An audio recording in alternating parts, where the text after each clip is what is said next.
Time लगता, इंतजार करना पड़ता, तुरंत नहीं। दूसरी चीज, जो बोया जाएगा वही काटा जाएगा। ये नहीं कि गेहूं बो करके कोई चना काट लेगा। अच्छा करेंगे अच्छा परिणाम, खराब करेंगे खराब परिणाम।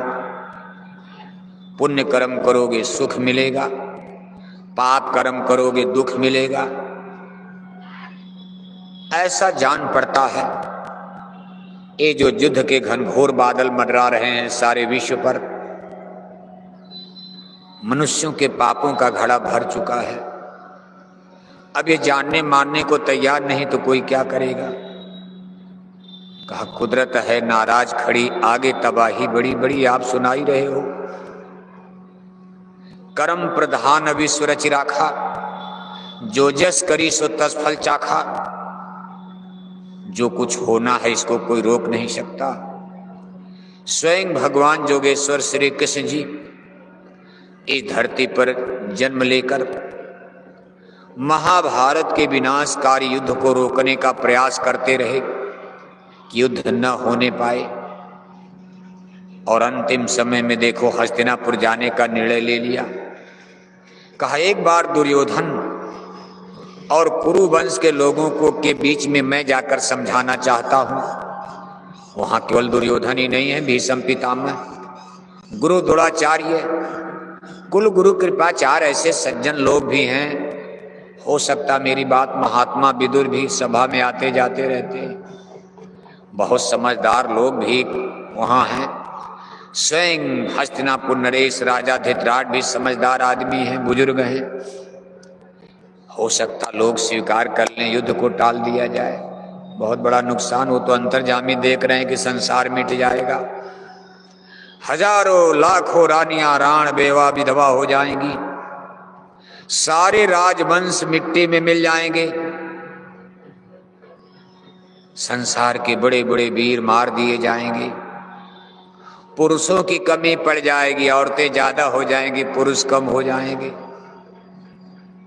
इसलिए समझाने के लिए देखो भी एक प्रयास कर रहे हैं, जबकि वो जान रहे हैं कि युद्ध तो होगा। जिस समय हस्तिनापुर जाने के लिए निकले हैं, द्रौपदी ने आकर के उनके रास्ते को रोक लिया। कहा केशव, हमने सुना है कि आप हस्तिनापुर जा रहे हो, दुर्योधन को समझाने जा रहे हो, और मेरा विश्वास है कि आप दुर्योधन को समझाओगे, हो सकता वो लोग मान भी जाएं। और अगर वो लोग मान गए तो युद्ध नहीं होगा, और अगर युद्ध नहीं होगा तो अपने बालों को दिखाते हैं। द्रौपदी ने कहा अपनी बहन का बाल देखो, ये बहन का बाल जीवन भर खुला रह जाएगा। मैंने उसी दिन प्रतिज्ञा किया था जिस दिन मेरे बालों को पकड़कर दुशासन भरी सभा में मुझे बालों से खींच करके ले गया था। उस दिन मैंने प्रतिज्ञा कर लिया कि जब तक दुशासन के खून से अपने बालों को नहीं धोऊंगी तब तक इस पर कंघा नहीं करूंगी। आज इतने बरस बीत गए केशव, 13 बरस बीत गया। 13 बरस तो जंगल में ही रहे, 13 बरस का समय बीत गया, मेरे बाल पर कंघी नहीं हुई है। क्या चाहते हो कि बहन का बाल जीवन भर खुला ही रह जाए?